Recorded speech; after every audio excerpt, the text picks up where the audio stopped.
planted in 1998. 32 women and men signed the original membership book and became founding members of UUFDC. Now, I think it takes a lot of courage and commitment to birth a new spiritual community.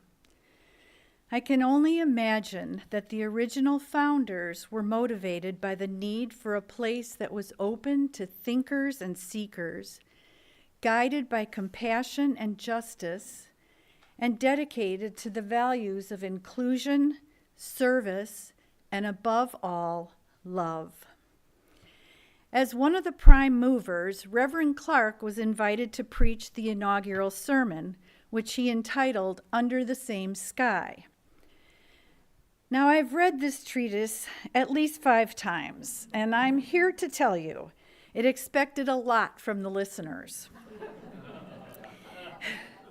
It's a very rich historical, theological, and philosophical discourse on the origins within Christianity of UU faith, which in the interest of getting to our potluck tonight, I will try to reasonably abridge.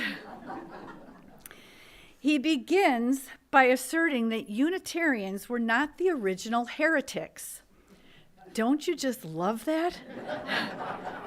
We're all heretics, just not the first. He claims that spot for the Trinitarians, who he and many others believe deviated the most from the earliest view of who and what Jesus was about. But then he goes on to explain. The word heretic comes from the Greek and means one who is free to choose.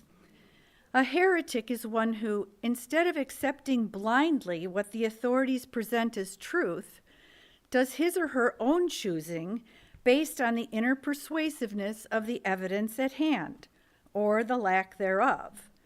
For those of an independent mind and free spirit, this is the only way to build a meaningful faith. Now, that sounds reasonable enough, but I think we all know how those who adopted their own way, those who were deemed heretics by the powers of the day, have been treated throughout Christian history. I remember being appalled in seminary to learn that between 7 and 14 million people died in religious conflicts around the time of the Reformation alone.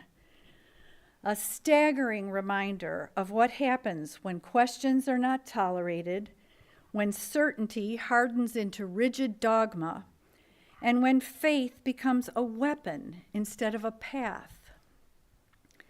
Our tradition, shaped in no small part by the early persecution of Unitarians and Universalists, is a response to this legacy of religious violence. Instead of insisting on right doctrine, UU faith lifts up the sacredness of diversity, dialogue, and shared ethical living. Reverend Clarke sums it up like this: all theological and doctrinal hair splitting